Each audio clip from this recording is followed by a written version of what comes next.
네, 여러분 안녕하세요. 수정쌤입니다. 자, 오늘은 숙명여자대학교 수리논술 기출문제 23학년도 거 분석하고요. 올해 논술 준비 어떻게 할까 말씀을 몇 가지 드리도록 할게요. 숙명여대 수리논술 문제를 풀어보면서 일단 고마웠습니다. 숙명여대 수리논술은 시험지가 한 장이고요. 매년 숙명여대 수리논술 문제를 풀어보면 엄청나게 어려운 난도의 문제는 없었고 약간의 상한과 하한이 있다는 말은 요 정도 수준의 문제라는 건데, 그냥 제가 봤을 때는 수능의 13번 정도 수준이니까 그렇게 높지는 않은 그런 정도의 수준의 문제들이고요. 또 특기할 만한 게 과거 한 2, 3개년 정도 이내에 성대나 경희대, 중앙대의 기출문제와 거의 같이 이렇게 비교해보면 비슷하네요 라고 말할 만한 그런 문제들이 대부분이었어요. 그러니까 숙명여대 준비할 때는 이런 대학들의 과거 기출문제를 풀어보는 게 아이디어 획득에 굉장히 도움이 되겠죠.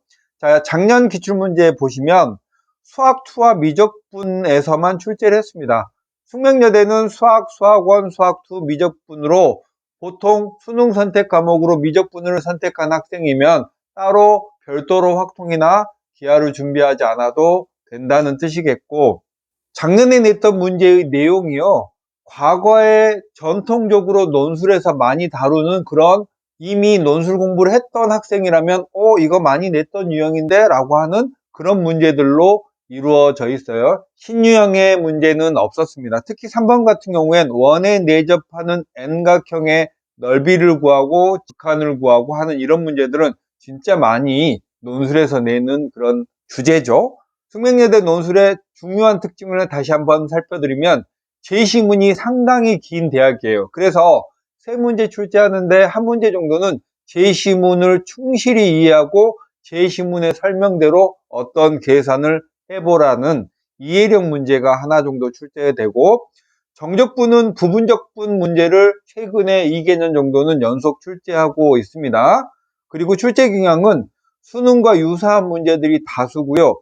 간단하게 증명해 보라는 문제, 과거 다른 대학의 기출문제들을 출제하는 경향을 가지고 있고, 난도는 이화여대랑 비슷하거나 약간 낮은 수준이에요. 이화여대도 높진 않죠. 공부를 하지 않고 봐서 합격할 수준은 아닙니다. 그러니까 수능 문제만 열심히 공부한 학생이 논술 공부를 아예 안 하고 합격할 수는 없는 대학이라는 거예요.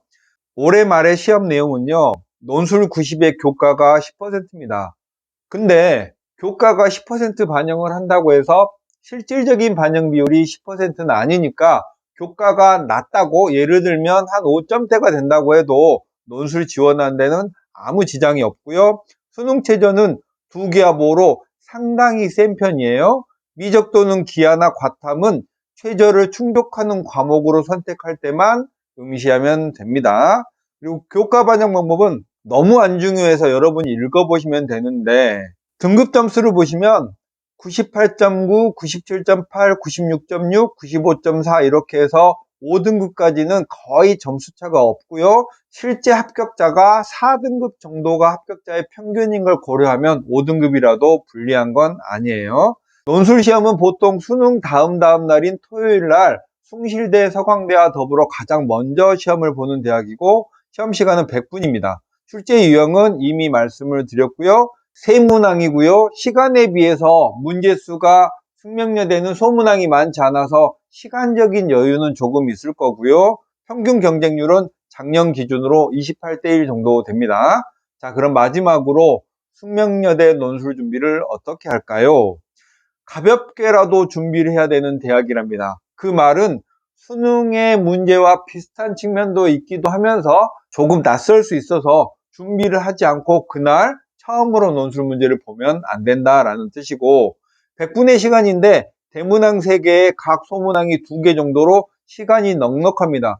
시간이 부족해서 문제를 못 풀지는 않을 거고, 몰라서 못 풀 수는 있겠죠.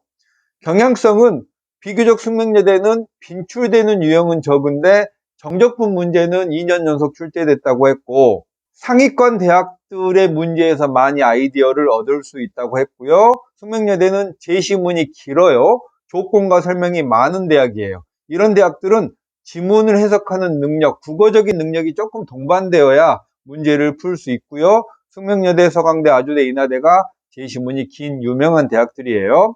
수능 최저는 2개와 본데 숙명여대 논술 파이널에 등록을 한 학생 중에 보통 10명에 3명 정도만 이 수능 최저를 충족하더라고요. 그러니까 여러분이 9월 평가원 시험 보고 내가 수능 최저를 충족할 수 있는지 여부는 할 수 있어요 라는 희망보다는 구평 성적을 가지고 냉정하게 평가를 해서 지원을 해야 됩니다. 시험 범위는 미적분까지라고 했죠. 그래서 조금만 관심을 가지고 준비하면 숙명여대를 정시로 가는 것보다는 논술로 가는 게 조금 더 쉽지 않을까라는 생각을 해봅니다. 네, 그럼 숙명여대 정리하겠습니다. 1번 미적분까지만 시험 범위죠. 2번 부분적분 정도의 미적분 문제는 한 문제 고정 출제되는데 나머지는 상위권 대학의 기출문제에서 도움을 많이 받을 수 있다. 3번 100분의 시간 동안 시간이 부족하지는 않는 대학이다. 4번 조금만 준비하면 합격 가능성이 높은 대학이다. 2와 5의 수능 최저는 만만하지 않다라는 게 오늘 내용의 키포인트였습니다. 수정쌤이었습니다. 안녕.